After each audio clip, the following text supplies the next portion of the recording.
Guys, our friends at BioOptimizers just released their new and improved formula for Magnesium Breakthrough, the most powerful magnesium supplement on the market today. This new 4th generation formula means Magnesium Breakthrough is now even more potent and effective for reducing stress, improving sleep, and boosting energy levels. In every bottle of Magnesium Breakthrough, you're going to get 7 unique forms of organic, full-spectrum magnesium, which supports your physical and mental health. Just take 2 capsules before you go to bed.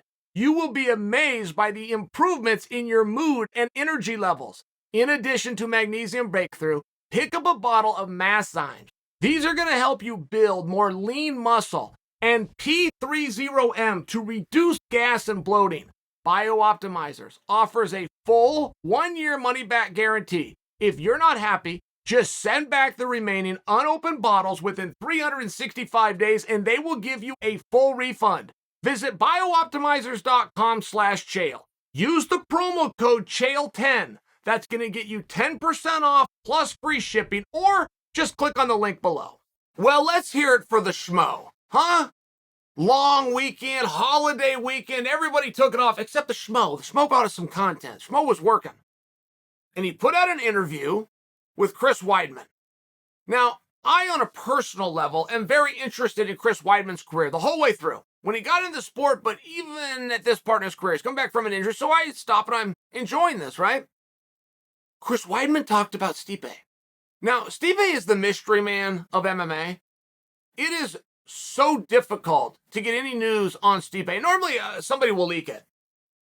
Guy goes out on the town, guy does something, somebody sees him, somebody tweets, Stipe's with the boys at the fire department. They're not impressed with him in the first place.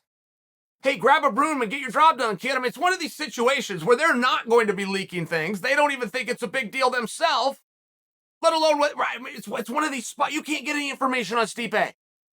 He doesn't go out and do interviews. He doesn't go out and talk to people. He doesn't call people out. He doesn't embrace that side of it.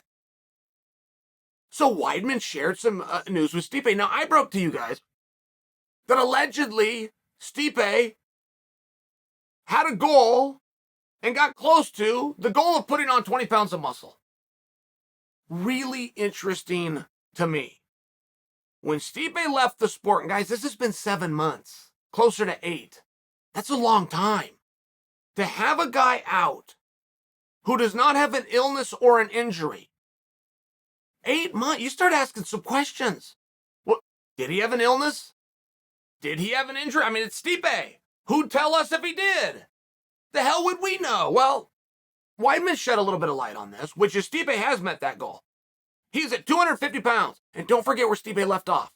He left off weighing 233 pounds, taking on a much bigger man in Francis Ngannou. It was just a size issue. We can't even get to the skills of Stipe versus Francis. We can't even get to the punching and the wrestling. We can't get that far.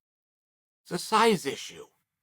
Who else have you ever seen in the UFC? Ever, no matter how great they were or you thought they were. Who have you ever seen that could give up 40 pounds and win?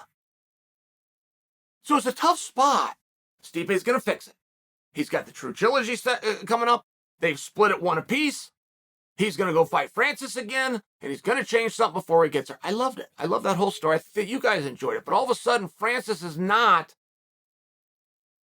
the piece on the board that Stipe's staring across from. He appears to be staring across from Jon Jones. Jon Jones did an interview over the weekend. Jon Jones said, I'm ready. I feel good. I'm ready. I haven't heard from the UFC. Now, this is very telling. I appreciated Jon bringing this to us. Jon has done a very fair job of every step of the way letting us in on it. Whether that got him a good reaction or a bad, he has been very good at making sure that we're involved. Can we give him that? And Jon wasn't ready.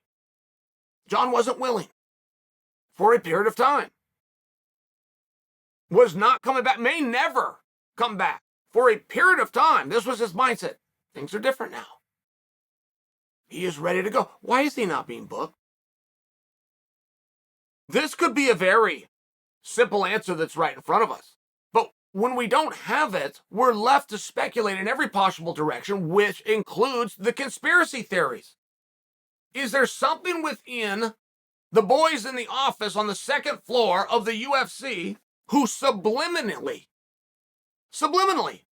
are telling Jon things are fine without you? We told you when you threatened us. We told you when you had meaning.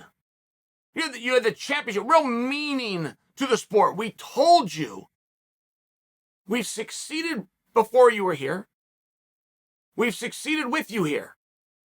And we're telling you now, before you do this great bluff and you play this card, we will succeed without you here. Is there a subliminal message being delivered? I told you this. Or do they just not have the opponent? Do they just not have the venue booked? Do they just not have the date? Get that calendar out, you start lining matches up, you owe guys certain things, you start filling in those pieces, and all of a sudden you don't have a date left. That's a scheduled pay-per-view, which is where that would need to go. All fair questions, a lot of moving parts. But for Jon to tell us that he is waiting to be told, for Weidman to share with us how ready and prepared and great Stipe is looking and training, at least answers the question that we've all asked ourselves: is he sick? Is he hurt? Is he dealing with something? Okay, parent, now, right now. Appears to be no. And what are you going to do with them if you don't put them together, right? This is why we've all been committed to this. This is why we all have signed off that, yeah, our next time we're seeing him, it's figure out if it's for the interim championship, it's the undisputed championship, but it's going to be Stipe versus Jon. We all swallowed that right up because there's no reasonable other opponent. The Jon Jones move to heavyweight, the part of the move where he did entice the other side, it wasn't all selfish and it was all him, he really did have something to offer, was when it was the perspective of him versus Francis. As soon as that changed, you are having a different conversation, in all fairness. Now, Stipe, things would be very different for Stipe. Right now, yeah, it's Jon, I get it. Guys, that might not be true in 3 months. Surreal Gun is going to take on Tai Tuivasa. Whoever wins that fight, based on how that fight goes, would all of a sudden be a very interesting and attractive potential opponent for Stipe. That's not true today. That's going to be true in a very short period of time.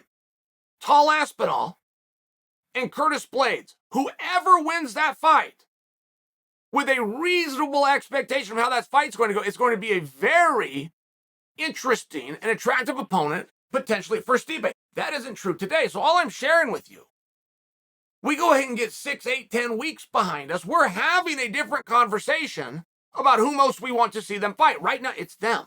It's them against each other. Guys, that window is shortening.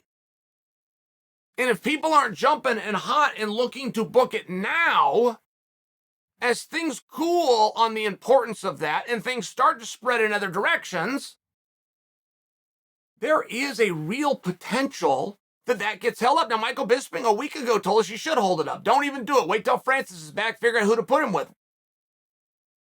I don't know that strategically that's the plan, but I can start to see and envision where that does become a reality. Where all of a sudden both guys are still available. Dealer's choice at this point. Stipe would have other things to do. I just offered a couple suggestions for you. Jon versus Francis was the plan in the first place. I don't know where things are going to go. Neither do you, though, and now Jon Jones is revealing for us, neither does he.